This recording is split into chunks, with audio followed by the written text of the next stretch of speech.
Item ಯಾವುದೇ ಇರಲಿ try ಮಾಡಿ Aachi chicken masala. Bidadi township plan ಏನಿದೆ ಅದು ಕೇವಲ ರಾಜ್ಯ ಅಲ್ಲ ರಾಷ್ಟ್ರ ಮಟ್ಟದಲ್ಲಿ ಸೌಂಡ್ ಆಗ್ತಾ ಇದೆ. ಕಳೆದ ಹಲವಾರು ದಿನಗಳಿಂದ ರೈತರು ಪ್ರಾಣ ಬಿಟ್ಟೆವು ಆದರೆ ನಮ್ಮ ಭೂಮಿ ಕೊಡಲ್ಲ ಅಂತ ಹೇಳಿದ್ರು.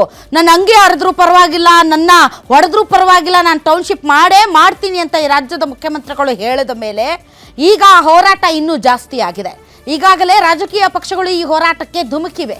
ರೈತರ ನಿಜವಾದ ಹೋರಾಟ ರಾಜಕೀಯ ಪಕ್ಷಗಳ ಎಂಟ್ರಿಯಿಂದಾಗಿ ಅದು ಪೊಲಿಟಿಕಲ್ ಫೈಟ್ ಆಗಿ ಪರಿವರ್ತನೆ ಆಗಿದೆ. ನೀವಿದ್ದಾಗ ಕೈಗೆತ್ತಿಕೊಂಡಿರುವಂಥ ಯೋಜನೆ ಇದು ನಾವು ಮುಂದುವರಿಸ್ತಿದ್ದೀವಿ ಅಂತ ಹೇಳ್ತಾ ಇದ್ರೆ ಮತ್ತೊಂದು ಕಡೆ ಪೋಸ್ಟರ್ ವಾರ್ ಜಾಸ್ತಿ ಆಗಿದೆ. ರೈತರ ನಿಜವಾದ ಹೋರಾಟವನ್ನು ದಿಕ್ಕು ತಪ್ಪಿಸೋದಕ್ಕೆ ಆಡಳಿತ ಪಕ್ಷ ಹಿಡಿದಿರುವಂತಹ ಈ ಒಂದು ಪೋಸ್ಟರ್ ವಾರ್ಗೆ ದಿಕ್ಕು ತಪ್ಪಿದಂತೆ ವಿಲವಿಲ ಒದ್ದಾಡ್ತಾ ಇದ್ದಾವೆ ವಿರೋಧ ಪಕ್ಷಗಳು. ಈ ಹಗ್ಗ ಜಗ್ಗಾಟದಲ್ಲಿ ನಿಜಕ್ಕೂ ಕೂಸು ಬಡವಾಯ್ತು ಅನ್ನೋ ರೀತಿಯಲ್ಲಿ ರೈತರ ಹೋರಾಟ ಬಡವಾಗಿಬಿಡುತ್ತಾ ಅನ್ನುವಂಥ ಆತಂಕ ಶುರುವಾಗಿದೆ. ಹಾಗಾದರೆ ಬಿಡದಿ ಟೌನ್ಶಿಪ್ ಯೋಜನೆಯ ವಿಚಾರದಲ್ಲಿ ಶುರುವಾಗಿರುವಂಥ ಪೊಲಿಟಿಕಲ್ ಡ್ರಾಮಾ, ಈ ಪೊಲಿಟಿಕಲ್ ಡ್ರಾಮಾದಿಂದ ನಿಜಕ್ಕೂ ಕೂಡ ರೈತರಿಗೆ ಅನುಕೂಲ ಆಗುತ್ತಾ ಅನ್ನೋದರ ಬಗ್ಗೆ ಇವತ್ತಿನ ವಿಶೇಷ ಕಾರ್ಯಕ್ರಮದಲ್ಲಿ ನಾವು ಚರ್ಚೆ ನಡೆಸ್ತೀವಿ. ಇದೇ ಈ ಕ್ಷಣದ ಸ್ಪೆಷಲ್ ಬಿಡದಿ ಪೋಸ್ಟರ್ ವಾರ್.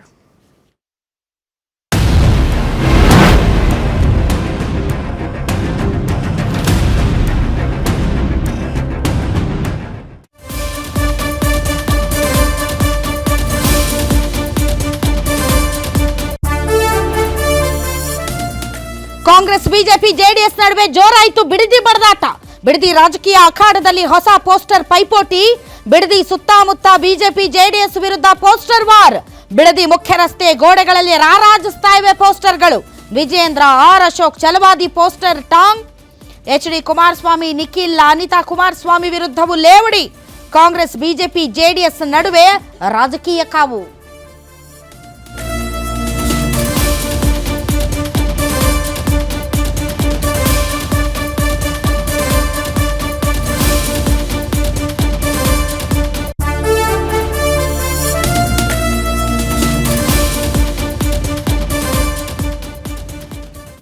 ನಿಜವಾದ ಕಾಡನ್ನ ಕಡಿದು ಕಾಂಕ್ರೀಟ್ ಕಾಡನ್ನ ಹುಟ್ಟುಹಾಕಕ್ಕೆ ಹೊರಟಿರುವಂತಹ ರಾಜ್ಯ ಸರ್ಕಾರದ ವಿರುದ್ಧ ಈಗ ಹೋರಾಟ ತೀವ್ರವಾಗಿದೆ. ಆದರೆ ಈ ಹೋರಾಟದ ದಿಕ್ಕನ್ನು ತಪ್ಪಿಸೋದಕ್ಕೆ ಪೋಸ್ಟರ್ ವಾರ್ ಶುರು ಮಾಡಲಾಗಿದೆ.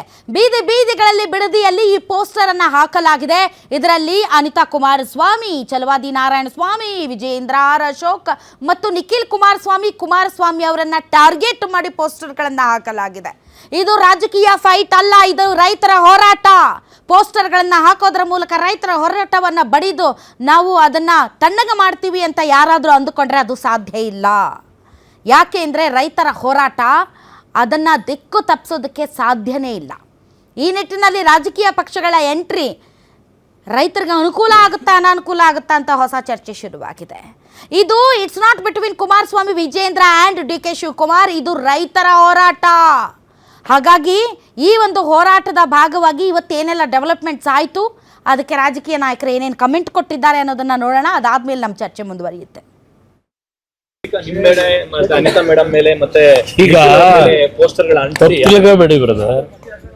ನಾನು ಈ ರಾಜ್ಯದ ಮುಖ್ಯಮಂತ್ರಿಗಳಾದ ಮೇಲಾದರೂ ಇದೆಂಥವು ಬ್ಲೂ ಫಿಲಮ್ ಮಾಡಿಸೋದು, ಪೋಸ್ಟ್ ಅಂಟಿಸೋದು ಇದೆಲ್ಲ ಬಿಡ್ತಾರೆ ಅದನ್ನು ಅಂತ ಅಂದ್ಕೊಂಡಿದ್ದೆ. ಆ ಕೈಯಲ್ಲಿ ಇನ್ನೂ ಹೋಗಿಲ್ಲ. ಅದೆಲ್ಲ ಪೋಸ್ಟ್ ಅಂಟಿಸ್ಬಿಟ್ಟು ಪ್ರಚಾರ ಮಾಡೋ ಅಂಥದ್ದ. ನಂದು ಬಿಟ್ಟುಬಿಡಿ. ಈವನ್ ನನ್ನ ಹೆಂಡ್ತಿದ್ದು ಫೋಟೋ ಹಾಕೋರು, ನಂದು 100 ಎಕರೆ ಅಂತ ಅದೇನೋ ನಿಖಿಲ್ದು ನಂದು ಹಾಕೋರಲ್ವೇ. 46 ಎಕರೆ 40 ವರ್ಷದ ಹಿಂದೆ ಕಷ್ಟಪಟ್ಟು ಸಂಪಾದನೆ ಮಾಡಿರೋ ಜಮೀನು. ಅದು ಬಿಟ್ಟು ನನ್ನ ಹೆಸರಲ್ಲಿ ಇನ್ಯಾವ ಜಮೀನಿದೆ? 100 ಎಕರೆ ಅಂತೇನು ಹಾಕೊಂಡವ್ರಲ್ಲ ಪೋಸ್ಟ್ರಲ್ಲಿ. ಇನ್ನು ಅನಿತಾ ಮೇಡಮ್ ಅವ್ರದ್ದು 36-37 ಎಕರೆ ತಗೊಂಡವ್ರೆ. ಖರೀದಿ ಮಾಡಿರೋದು. ಖರೀದಿ ಮಾಡಿರೋ ಜಮೀನ ಯಾವನೋ ಪೋಸ್ಟ್ ಹಾಕೊಂಡು ಅವ್ರ ಹೆಸರಿನಲ್ಲಿ ಹಾಕ್ಬಿಟ್ಟು ನನಗೆ ಜಮೀನು ಕೊಡಿಂದರೆ ಬೆನಗಾನಹಳ್ಳಿಲಿ ಸತ್ತೋದವರು ಹೆಬ್ಬೆಟ್ಟು ತೋರಿಸಿ ಜಮೀನು ತಗೊಂಡಂಥ ವ್ಯಕ್ತಿ ಈ ಪೋಸ್ಟನ್ನ ಈಗ ಅವ್ರ ಬೆಂಬಲಿಗೆ ಹೇಳಿ ಹಾಕ್ಸ್ಕೊಂಡು ಇದರಲ್ಲಿ ಪ್ರಚಾರ ಮಾಡ್ತೀನಿ ಅಂದರೆ ಜನ ನಂಬ್ತಾರ? ಮುಖ್ಯಮಂತ್ರಿ ಆದಾಗಲಾದರೂ ಒಂದು ಸ್ಟ್ಯಾಂಡರ್ಡ್ ಬೇಡವಾ? ಒಂದು ಸ್ಟ್ಯಾಂಡರ್ಡ್ ಇಲ್ಲದೆ ಈ ರೀತಿಯ ನಡವಳಿಕೆ ಇವತ್ತು ಈ ರಾಜ್ಯ ಯಾವ ಪರಿಸ್ಥಿತಿ ಹೋಗುತ್ತೆ ಅನ್ನೋದನ್ನ ಯೋಚನೆ ಮಾಡಬೇಕು. ಕುಟುಂಬದವ್ರನ್ನ ಫೋಟೋ ಎಲ್ಲ ಹಾಕಿ ಇದು ವಿಕೃತ ಮನಸ್ಸು. ಅದು ಅಷ್ಟೇ ವಿಕೃತ ಮನಸ್ಸೇ. ಅದು ಹೇಳದ್ನಲ್ಲ, ಇದು ಮೊದಲಿಂದಲೂ ಬಂದಿರೋದು ಇದರಲ್ಲೇ. ಈ ಕೈಯಲ್ಲಿ ಬಂದಂಥ ವ್ಯಕ್ತಿ ಈಗಲೂ ಇದನ್ನೇ ಮುಖ್ಯಮಂತ್ರಿ ಆದಮೇಲಾದರೂ ಆ ಮುಖ್ಯಮಂತ್ರಿಯ ಕುರ್ಚಿಗಾದರೂ ಗೌರವ ಬೇಡವಾ?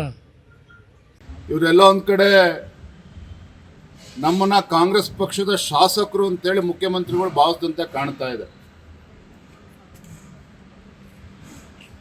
ನನ್ನ ವಿರುದ್ಧ, ಭಾರತೀಯ ಜನತಾ ಪಾರ್ಟಿ ನಾಯಕರುಗಳ ವಿರುದ್ಧ, ವಿಪಕ್ಷ ನಾಯಕರ ವಿರುದ್ಧ ಪೋಸ್ಟರ್ ಆಂದೋಲನ ಶುರು ಮಾಡಿದ್ದಾರೆ.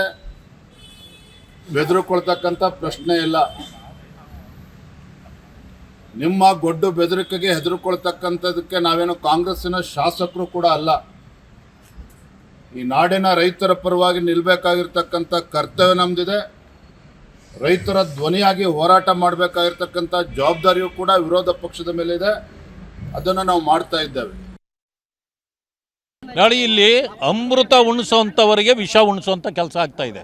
ಆ ಕಾರಣದಿಂದ ದಯವಿಟ್ಟು ಈ ಜಾಗಗಳನ್ನು ತಗೊಳ್ಬಾರ್ದು.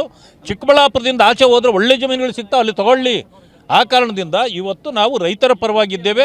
ಇದು ಸುಳ್ಳು ಹೇಳಿ ಪ್ರಧಾನಮಂತ್ರಿ ಒಪ್ಕೊಂಡಿದ್ದಾರೆ ಅಂತೇಳಿ ಸರ್ಕಾರವೇ ಸುಳ್ಳು ಹೇಳೋದು ಇದು ತಪ್ಪು.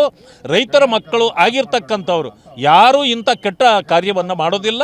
ನಾನು ಮಾನ್ಯ ಶಿವಕುಮಾರ್ರವರಲ್ಲಿ ಮನವಿ ಮಾಡ್ತೇನೆ, ನೀವು ರೈತರ ಮಕ್ಕಳು, ಈ ರೈತರನ್ನು ಒಕ್ಕಲೆಬ್ಬಿಸುವ ಕೆಲಸವನ್ನು ಮಾಡಬೇಡ್ರಿ ಅಂತ ಕೇಳ್ತೇನೆ. ಮುಂದಿನ ಸದನದಲ್ಲಿ ನಾವು ಸಂಪೂರ್ಣವಾಗಿ ರೈತ ಪರವಾದ ಹೋರಾಟವನ್ನು ಮಾಡ್ತೇವೆ. ಮೈತ್ರಿ ನಾವು ಇಬ್ಬರು ಒಟ್ಟೊಟ್ಟಿಗೆ ಸೇರಿನೇ ಕೆಲಸ ಮಾಡ್ತೇವೆ.